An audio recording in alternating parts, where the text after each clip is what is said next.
אז השחקנים שפרשו מטקס פרסי הקולנוע הישראלי של משרד התרבות עשו פרסה מהר מאוד, כי מיקי זוהר רצה להפסיק להזרים להם כסף.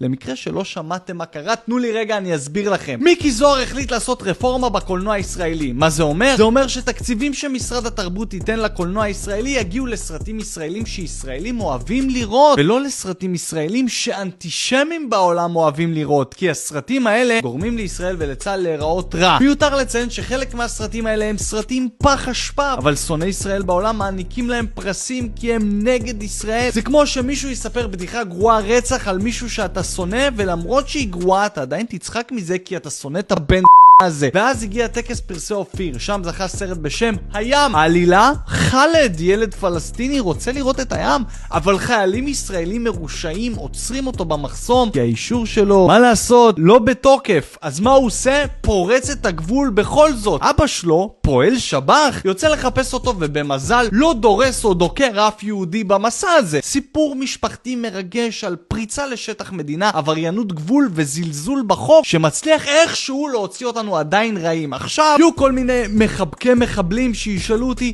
מאיפה אתה יודע שאתה מדבר בכלל? ראית את הסרט?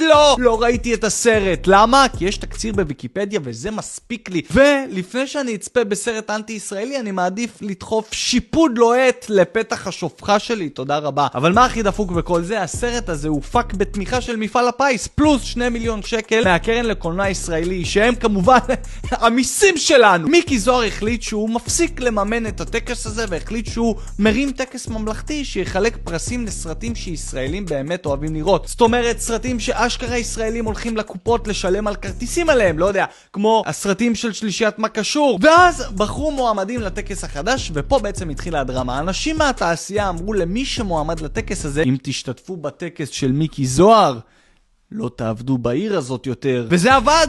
כמה מועמדים הסירו את עצמם מהטקס, אמרו שזאת מחאה. אסור שנגיע למצב שהתרבות לא יכולה למתוח ביקורת על השלטון, למרות שבפועל זה לא ביקורת על השלטון, אלה שקרים על החיים במדינה הזאת ועל החיילים. אבל האמנים האלה הלכו חזק על כל הקופה, מה שנקרא אמנות או נמות. אבל אז מיקי אמר, אין בעיה חברים, אני מבטל את חוק הקולנוע, לא תראו שקל. שכל אחד מהאמנים הגדולים האלה יעשו את הקולנוע שהם כל כך רוצים לבד, בלי העזרה של המדינה. לגיטימי? אם אתם לוקחים כסף מהמדינה אז גם תחרבנו עליה, לי נשמע הגיוני. מאז שקט, אנשים נרגעו. מי שמשך את המועמדות שלו החזיר אותה כמו ילד טוב, מאמנות או נמות לאומנות או... רגע מיקי אל תכעס, בואו נתקן את זה, אבא לא חייב לקחת את הכסף כל כך מהר. החבר'ה האלה בתעשייה יודעים שאם לא התמיכה של המדינה הם יישארו רעבים, ולא כל כך מתאים להם להיות אמנים רעבים אבל עם עקרונות. אז הם התקפלו כמו שק של 130 מיליון שקל, עלוב מאוד. בגדול זה מזכיר לי ילד שרב עם אמא שלו, אז הוא הולך לחדר, מכין תיק קטן עם הצעצועים שלו, צועק שהוא עוזב את הבית וטורק את הדלת, אבל אחרי שעתיים